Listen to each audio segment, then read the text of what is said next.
Magandang umaga. Ang pag-usapan natin sa ngayon ay ito po yung exclusive interview ng kaibigan ko na si Mario Batigas. Dati kong client din ito, nung abogado pa ako. At panalo ko rin ito, si Mario Batigas. Sa libel case din, no? Ang pag-usapan pa natin, yung interview niya na exclusive kay Julie Dondon Patidungan. Kung saan, ang pinakamatinding sinabi niya rito ay dati hindi pala pwede magmaang-maanga na magkunwari si General Junel Istomo na hindi niya kilala si Atong Ang. Yun pala, noon pa lang sa STL pa lang o sa waiting, ay magkasama, magkakilala na pala sila. At kung magsalita daw ito si Junel Istomo, Lieutenant General Junel Istomo, ay para siyang defense counsel ni Atong Ang. So pakinggan natin, ito yung interview ah, ni Mario Batigas ng Latigo TV. Dito kay Erwin, kay Julie Dondon Patidungan. Mga allow me, permit to give me the interview to use your copyright, ha?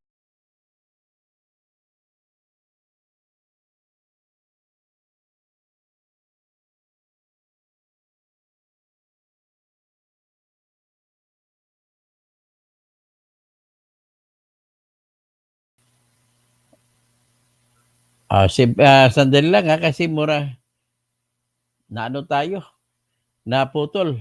Anyway, anong gagawin natin? Naputol. Random country, okay?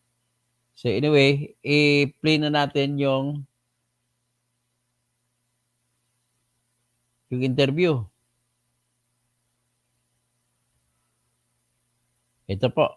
Magandang hapon po. Magandang hapon din po, Alias Totoy, sir. Si Mario Batigas po ito. Live po tayo nationwide sa Latigo News TV. Okay. Yes, go ahead, Mario. Opo, unang-una po, ang una po namin katanungan, kamusta po kayo, Alias Totoy, sir? Sa kabila ng kayo ay alam naman natin na may banta sa inyong buhay. Kamusta po kayo ngayon? Okay naman ako. Andito naman ako sa pamalaga ng PNP. Okay, salamat po. Pangalawa po sa ating katanungan, Alias Totoy, sir, ano po ang nag-udyok sa inyo at ano ang nagbigay sa inyo ng motibasyon kung bakit ngayon lamang kayo lumabas upang ilantad o isiwalat ang pagkawala ng 34 missing sa Bungiros? Katulad ng sinabi ko, hindi na buhay ko na at buhay ng pamilya ko na ang pinagbantaan na ako kailangan ko na lumaban. Hindi na pwede na magnahimik na lang ako sa isang tabi. Pangalawa, mabigyan ko ng hustisya ang pamilya ng mga missing sa Bungiro. Legacy na sa akin yan bago man ako mawala sa mundong ibabaw na ito. So ngayon po ay talagang iyon ang naisip niyong paraan na bago man lang kayo ipaligpit ay talagang nasabi niyo na yung mga nasa likod ng 34 missing sa Bungiros, Sir Alias Totoy. Yes, opo. Ngayon po, ito na po yung, okay ba? Nakikita ba si Sir, ano? Ito na po yung ating katanungan kasi ngayon mainit na naman sa mainstream media at maging sa social media na sinasabi ni retired General Junel Estomo ay gawa-gawa lamang daw ang iyong paratang sa kanya na siya ay walang kinalaman sa 34 missing sa Bungiros. Una, sinabi ko naman talaga na membro lang siya ng ALPA. Wala akong sinabi na siya ang nagmando na mayroong mawalang missing sa Bungiro. Yun lang ang sinabi ko na membro siya ng ALPA. Dahil sa isang set, kasama siya doon, 3 sila ni Bernie Tacoy at saka ni Lito Gira. Tulad ng sinabi ko, kaya wala siyang pangalan dahil lubog nga siya. Alam niya yung term na lubog. Pinangangatawanan ni Totoy, na talagang member ng ALPA si Istomo. So, isa si Istomo nagdedesisyon kung may tiyupi na papatayin. So, naglulubog lang siya para hindi makilala kasi PNP general na siya. So, pumapapil sa kanya si Lito Guerra at yung naging mayor ngayon doon sa Leyte na si Mayor Takoy ba yun? Sandali, sige, pagdiretso lang. Opo, at sinasabi din niya na hindi siya miyembro ng Alpha Group at wala siyang mga manok at hindi siya nagsasabong. Kaya nga, ito nga, sabi ko nga sa kanya, ito lang ang sasabihin ko sa kanya. Noong January 28, 2023, nagpa-derby yan doon sa loob ng farm ni Lito Guerra. Okay, pa-derby pala siya eh. Tapos sabihin niya na wala siyang kinalaman dito sa Bungiro. At isa ako na imbitado doon na nagpadala ako ng manok. At sabi nga ng handler ko, may picture nga doon sa farm ni Lito Guerra, sabi nga ng handler ko, boss, pinagbawalan dito mag-video, gawa ng may bisita, nandito yung isang general. Mhm. Ngayon, kung sinabi niya nagsisinungaling ako, pambira naman, Sir Istomo. Kernel ka pa lang, kilala na kita dahil doon sa Meridian noon sa Meridian ni Atong Ang, yung waiting, lumandyang ka na, kasama na kay Lito Guerra. Ayun. Kaya wag ka magsinungaling na hindi mo kilala si Mr. Atong Ang. Oho, at sinasabi nga niya na wala siyang farm, wala siyang mga manok, pero ayon sa inamin niya rin na nagbe-breeding siya ng manok. Tama po ba? Ay, yun ang hindi ko alam kung nagbe-breeding sa wala. Una, kung talagang wala kang hindi ka alpha, bakit nagkaroon ka ng betting station? Inamin mo rin na may betting station ka doon sa inyo, sa Jinsan. Paano mo ngayon masabi na hindi kayo magkakilala ni Mr. Atungang? Okay. Ay ano namang masasabi niyo, Sir Alas Totoy, doon sa kanyang ipinresenta na certification na mula sa Pitmaster Foundation na siya daw ay hindi involved sa o hindi siya miyembro ng Alpha Group at wala siyang kinalaman kay Mr. Atong Ang. Sir Alas Totoy. Natural, hindi talaga siya involved dahil Pitmaster, anong tawag niyan, yung saan siya kumuha, doon siya kumuha sa Pitmaster Foundation. Doon siya kumuha sa Pitmaster Foundation at hindi naman yan yung lakiit ang kampanya ni Mr. Atong Ang. Yung Pitmaster Foundation lang yun. Pasensya na lang kasi nawala dahil siguro sa bagyo, Ben Reclamador ay nawala yung signal natin. But then, let us proceed. Pasensya na lang kasi may bagyo talaga ngayon. Pero we will proceed with the interview of Dondon Patidungan.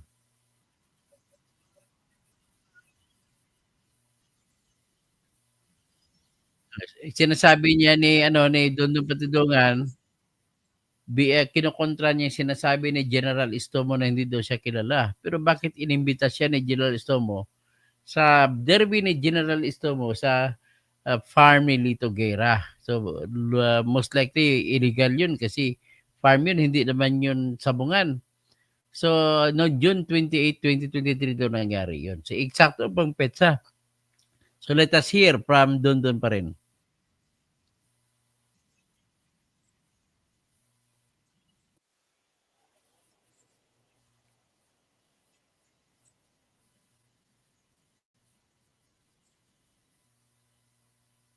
So, yun.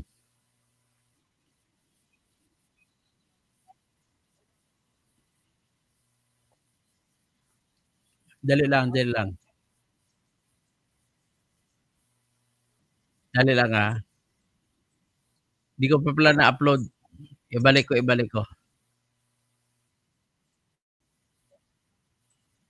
Tingnan natin kung sino Balikan ko Pag muna. hindi ka na bungero. Kahit sinong ng manok, padala ko ng manok. Pernita ko, hindi pa naman yan mayor noon. At saka yung si Lito Guerra. Ayan, inulit Bakit ko lang. kailangan niya i-deny?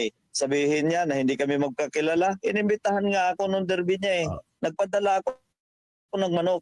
Napadala ako ng manok doon sa palaban niya. Yun ang May palaban pangkontra siya doon sa ni Dondon Patidungan kay Istomo. Sinasabi kasi ni Joel Istomo na hindi niya kilala si Dondon Patidungan. Pero sinasabi ni Dondon Patidungan, bakit inimbitar mo pa ako noon January 28, 2023 na sasabong ako doon sa sabungan mo kay Lito Guerra.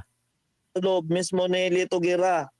Alam yan ng mga sabungero. Tapos ang pinaka-importante sa lahat nito na sinabi niya, lubog pala nung araw pa magkasama na pala si General Junel Istomo, hindi pa siya general, magkasama na sila ni Atong Ang. Sa Meridian pa lang, sa STL pa lang, sa Weteng, magkasama na sila. Kaya ano masabi mo rito, Atong Ang?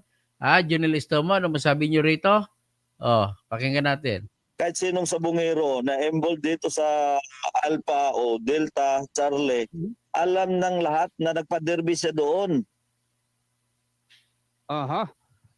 Ngayon, merong matinding banat si General Estomo na Ayan. kapag hindi ka nag-public Baka umakyat. apology ay Tanungin mo. magsasampa siya ng kaso laban sa iyo.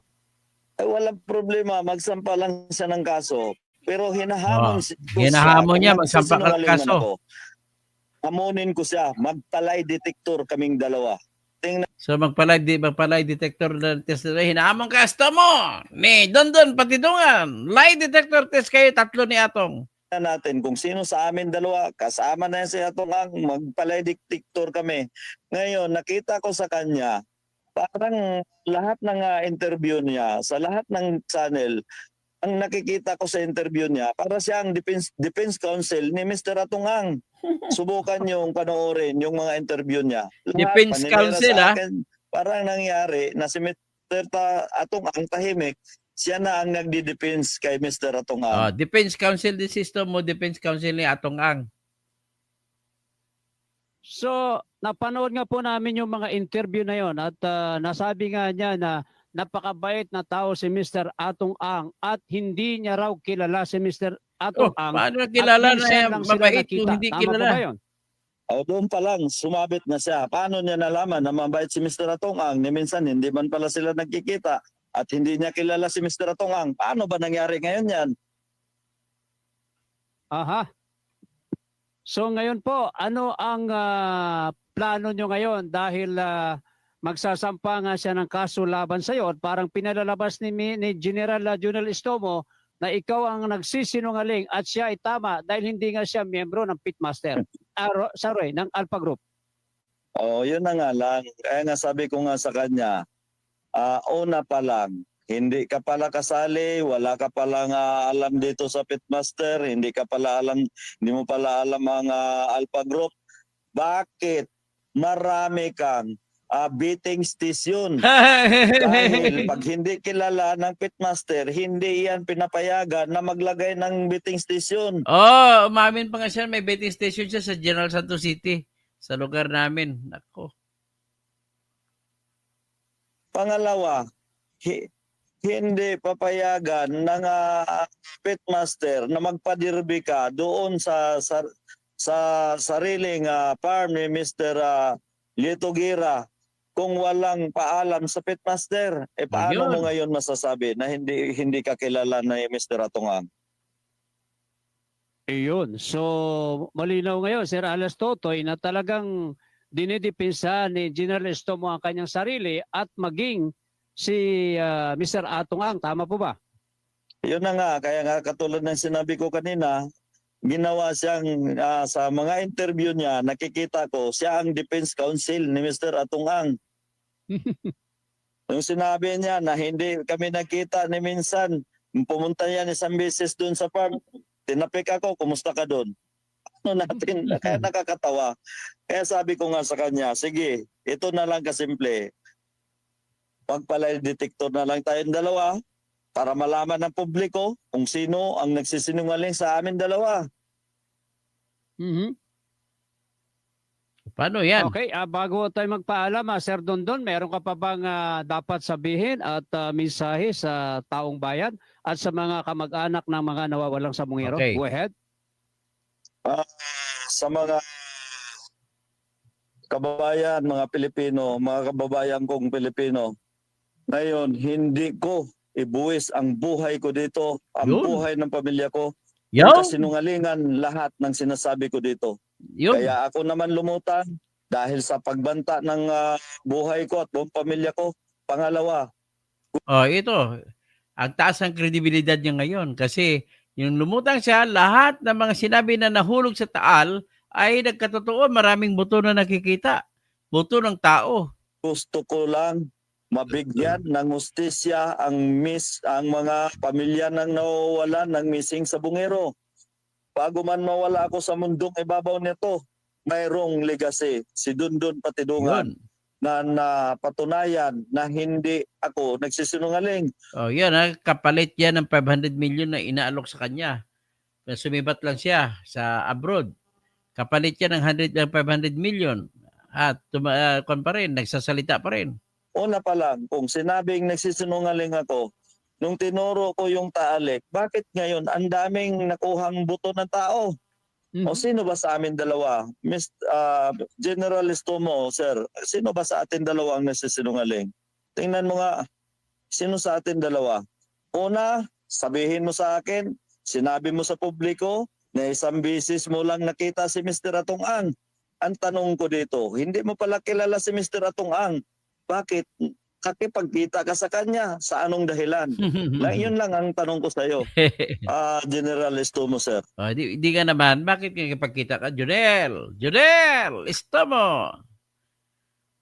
Okay, Sir Dondon, meron ka pa bang dapat sabihin o okay na sa'yo? Sa lahat ng mga nanonood, nakikinig dito sa iyong programa, sana ang iba kasi negative na kaagad ang tingin nila sa akin dahil ako daw nagsisinungaling, ako daw ay gumagawa lang ng kwento, ay ako daw namimira lang daw.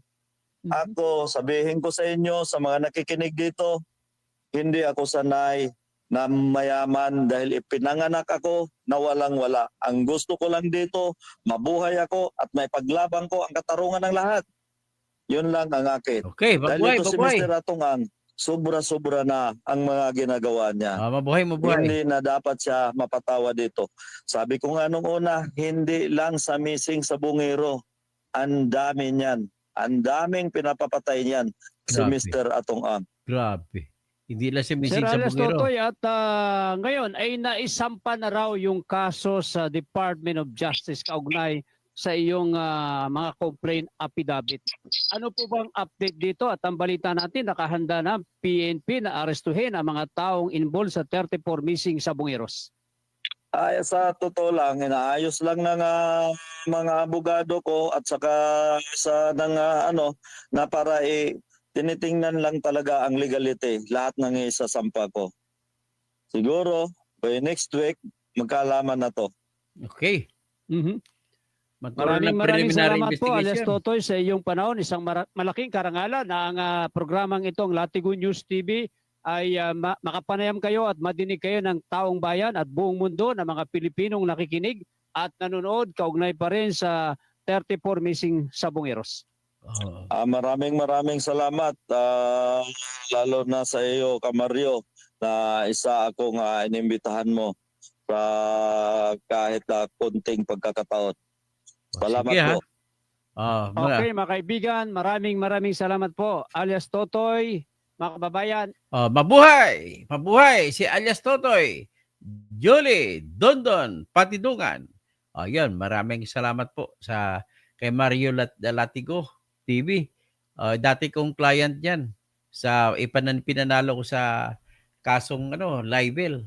So maraming salamat po at pasensya na po kanina naputol po yung natin live stream kasi sa Baguio naputol pong internet at medyo 3 minuto bago bumalik.